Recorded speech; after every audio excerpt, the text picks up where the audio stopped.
Good morning to all of you. आज हम next theorem पढ़ते हैं।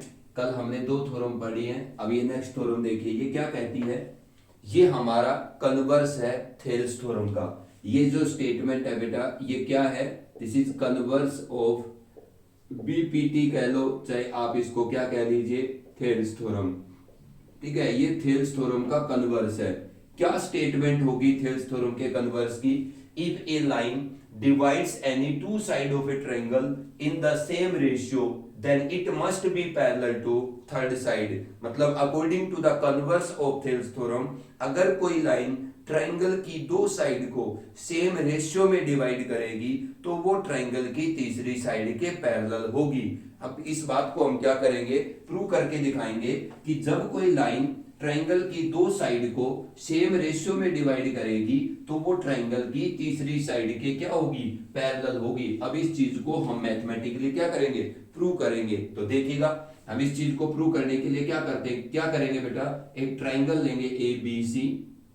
हम एक ट्रायंगल कंसीडर करते हैं कि ये हमारी वो ए बी सी ट्रायंगल है, ए बी सी, और इसके अंदर एक लाइन है डीई, और ये एक लाइन है एबीसी, एक ट्रायंगल है, और डी एक लाइन है जो ए बी और ए सी को सेम रेशियो में डिवाइड करती है। तो मुझे यहां पर क्या गिवन है, एक triangle A B C, a triangle A B C in which, जिसके अंदर डीई डिवाइड्स, जिसके अंदर जो डी है वो डिवाइड करती है A B and A C, divides A B and A C in the same ratio. किस रेशियो के अंदर, सेम रेशियो के अंदर। एबीसी एक ट्रायंगल है जिसमें डी जो है वो ए बी और ए सी को सेम रेशियो में डिवाइड करती है, सच दैट। इस बात का क्या मतलब कि A D by B D किसके इक्वल है, A E by E C के इक्वल। ये मुझे गिवन है। अब मेरे को कन्वर्स ऑफ थेल्स थ्योरम में क्या प्रूव करना है, ये रेशियो इक्वल है। मुझे प्रूव करना है कि ये जो डी लाइन है जो ए बी और ए सी को सेम रेशियो में डिवाइड कर रही है, ये किसके पैरेलल होगी, तीसरी साइड बीसी के पैरेलल होगी। अब इस चीज को हम कैसे प्रूव करेंगे, ठीक है। इसके दो मेथड है बेटा, एक कॉन्ट्राडिक्शन मेथड होता है, एक हमारा सिमिलरिटी के कॉन्सेप्ट से। ठीक है, तो हम सिमिलरिटी के कॉन्सेप्ट से ज्यादा आसान समझते हैं। कैसे करेंगे, देखो, इन ट्रायंगल, हम दो ट्रायंगल में काम करेंगे, in triangle A D E and triangle A B C. हम किसको अप्रोच करेंगे, इन दो ट्रायंगल की सिमिलरिटी के कंसेप्ट को यूज करेंगे। In triangle A D E and A B C, इन दोनों ट्रायंगल के अंदर हम क्या करते हैं, इन दोनों ट्रायंगल को सिमिलर करने की कोशिश करते हैं। कैसे करेंगे, देखो, as A D by B D, as जो मुझे गिवन है, as A D by B D is equal to A E by E C. ठीक है, ये तो क्या है बेटा, given. As A D by B D is equal to A E by E C. अगर A D by B D A E by E C के equal है तो बेटा B D by A D किसके equal होगा, ई C by A E के equal. कुछ गलत बात नहीं है। अगर A D by B D A E by E C है, अगर ये दोनों रेशियो बराबर है तो इन दोनों रेशियो के रेसिप्रोकल रेशियो भी बराबर होंगे। मतलब A D by B D अगर A E by E C है तो B D by A D E C by A E के इक्वल होगा। ठीक है, अगर मैं इस इक्वेशन का, या ये दोनों रेशियो बराबर है, अगर इनके दोनों साइड इस इक्वल टू की इक्वेशन के दोनों साइड अगर मैं 1 ऐड करता हूं तो कोई फर्क नहीं पड़ेगा। अगर ये दोनों बराबर हैं तो 1 ऐड करने के बाद भी इक्वल होंगे बेटा।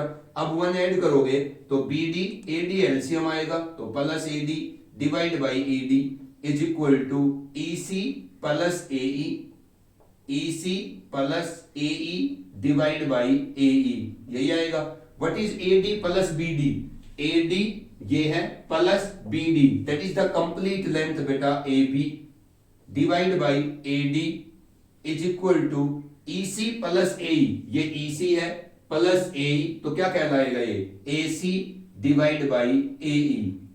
ठीक है, ये हमने एक दो रेशियो इक्वल किए। ठीक है, अब ये दोनों रेशियो क्या है बेटा, इक्वल है। पहली चीज कि आपके जो दो ट्रायंगल में काम कर रहे हो आप, ए डी ई और ए बी सी, इन दोनों ट्रायंगल में मेरे पास क्या आ गया, ए बी सी और ए डी ई ट्रायंगल में A B by A D का रेशियो ए सी बाई किसके इक्वल है, ए के इक्वल है। मतलब दिस इंप्लाइज दैट अगर ये दोनों रेशियो आपस में इक्वल है तो इन दोनों रेशियो के उल्टे रेशियो भी इक्वल होंगे। मतलब इन दोनों, अगर ये दोनों रेशियो इक्वल है, A B by A D, A C by A के इक्वल है, तो बेटा मैं क्या लिख सकता हूं, A D by A B किसके इक्वल है, A E by A C के इक्वल। ठीक है, दिस इज इक्वेशन नंबर 1। आप इसको क्या मानिए, फर्स्ट इक्वेशन कि ये जो दो ट्राइंगल है ए डी ई और ए बी सी, इन दोनों ट्राइंगल के अंदर A D by A B का ratio A D by A B का ratio A E by A C के रेशियो के बराबर है। दूसरी बात, इन दोनों ट्राइंगल में ये एंगल ए क्या है, common angle A is equal to angle A, this is the common angle in the both triangle. ये दोनों का क्या है, कॉमन एंगल है। अब सुनो मेरी बात, ये जो दो ट्राइंगल आपके पास ए डी ई और ए बी सी, ठीक है, ए डी ई और ए बी सी, इन दोनों ट्राइंगल के अंदर अगर ए डी ई ट्राइंगल की ए डी साइड का ratio A B C triangle की ए बी साइड के साथ जितना आता है, उतना ही ए डी ई ट्राइंगल की ए ई साइड का ratio A B C triangle की ए सी साइड के साथ आता है। इसका मतलब ए डी ई और ए बी सी दोनों ट्राइंगल में दो दो साइड के कितने रेशियो बराबर हैं, दो रेशियो बराबर हैं। और दोनों ट्राइंगल में जो दो दो साइड के दो रेशियो बराबर हैं, उन दोनों साइड के बीच वाले एंगल भी दोनों ट्राइंगल में क्या है, इक्वल। क्योंकि A D by A B का रेशियो अगर A E by A C के रेशियो के बराबर है और दोनों रेशियो के बीच वाला एंगल कौन है, ए ई, क्योंकि A D by A B और A E by A C, इन दोनों दो दो साइड के रेशियो के बीच वाला एंगल कौन बनता है दोनों ट्राइंगल में, एंगल ए, ये कॉमन है। Then by side angle side rule, ठीक है, मैं क्या कह सकता हूं, triangle A D E is similar to the triangle A B C. ये जो ए डी ई ट्राइंगल है ये किसके सिमिलर होगी, ए बी सी ट्राइंगल के सिमिलर होगी साइड एंगल साइड रूल से।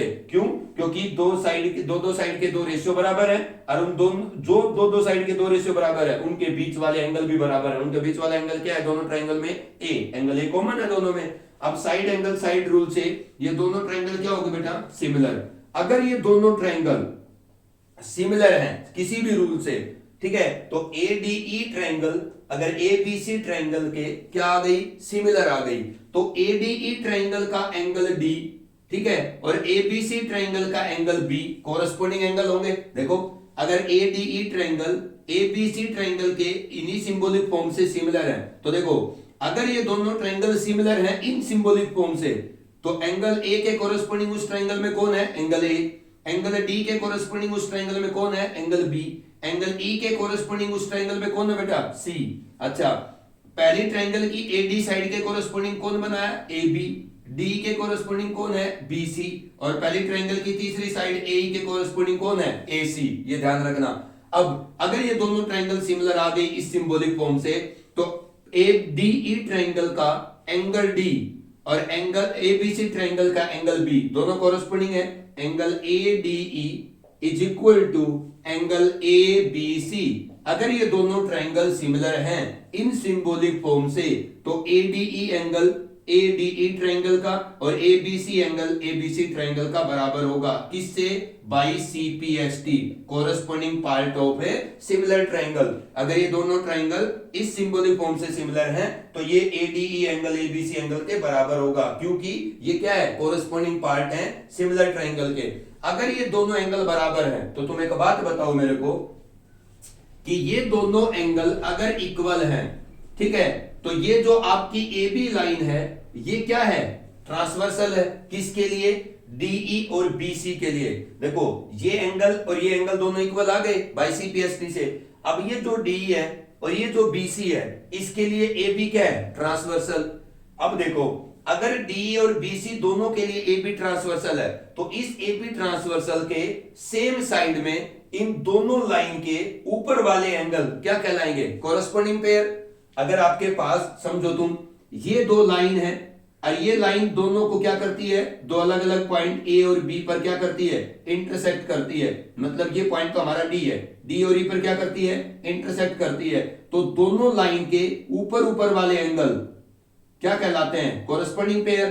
ठीक है, कोरस्पोंडिंग एंगल क्या होते हैं, कोरस्पोंडिंग एंगल क्या होते हैं, आपकी जो ट्रांसवर्सल है वो जिन दो लाइन को इंटरसेक्ट करती है ट्रांसवर्सल की सेम साइड में, दोनों लाइन के ऊपर ऊपर वाले एंगल का पेयर, या ट्रांसवर्सल की सेम साइड के दोनों लाइन के नीचे नीचे वाले एंगल का पेयर। एंगल 1 2 के कोरस्पोंडिंग है, ट्रांसवर्सल के सेम साइड में एंगल 3 4 के कोरस्पोंडिंग है। ऐसे यहां पर एंगल 5 एंगल 6 के कोरस्पोंडिंग है, एंगल 7 एंगल 8 के कोरस्पोंडिंग है। तो तुम बताओ इस फिगर के अंदर एंगल डी अगर एंगल बी के इक्वल है दोनों ट्रायंगल के अंदर, तो बेटा ए बी ट्रांसवर्सल है इस डी और बी सी लाइन के लिए। अगर दोनों लाइन के लिए ए बी ट्रांसवर्सल है तो these are the corresponding angle. अगर ये दोनों एंगल बराबर है by C P S T, ये दोनों एंगल क्या है, बराबर है। एंगल ए डी ई किसके बराबर है, एंगल ए बी सी के बराबर है। एंड दोनों एंगल क्या है, बराबर है। एंड जो आपके पास जो लाइन है A B is a transversal, और ए बी क्या है, ट्रांसवर्सल है, then DE is parallel to BC. तो डीई क्या कहलाएगी, बीसी के पैरेलल कहलाएगी। बिकॉज अगर कोई लाइन ट्रांसवर्सल दो लाइन को इंटरसेक्ट करती है दो अलग अलग पॉइंट पर, तो कोरस्पोंडिंग एंगल के पेयर बराबर है तो लाइन पैरेलल होंगी। और अगर ये दोनों लाइन पैरेलल होती हैं तो कोरस्पोंडिंग एंगल बराबर होते हैं। यहां कोरस्पोंडिंग एंगल बराबर आ रहे हैं तो आपके पास जो डी और बीसी लाइन है जिसको ये ट्रांसवर्सल डी और ई पॉइंट पर इंटरसेक्ट करती है, ठीक है, अगर ये डी और बीसी लाइन पैरेलल है तो कोरस्पोंडिंग एंगल बराबर होते हैं। अगर ये कोरस्पोंडिंग एंगल बराबर आ रहे हैं ट्रांसवर्सल के, तो ये दोनों लाइन क्या कहलाएंगी, जिसको ये भी ट्रांसवर्सल डी और ई पॉइंट पर इंटरसेक्ट करती है, पैरेलल कहलाएंगी। तो D is parallel to BC because if corresponding angle are equal then lines are parallel. Because आप इससे आगे लिख सकते हो, because if corresponding angle are equal, if the corresponding angle are equal then lines are parallel। तो line क्या होंगी बेटा, पैरेलल होंगी। तो this is the converse of A Thales theorem. ये हमने क्या प्रूव किया है, कन्वर्स प्रूव किया है थेल्स थ्योरम का। और आप इसी तरीके से थेल्स थ्योरम का कन्वर्स प्रूव करेंगे। अपनी नोटबुक के अंदर आप इसको लिखिएगा, समझे। अब हमारी जो नेक्स्ट थ्योरम है उसको हम कल करेंगे।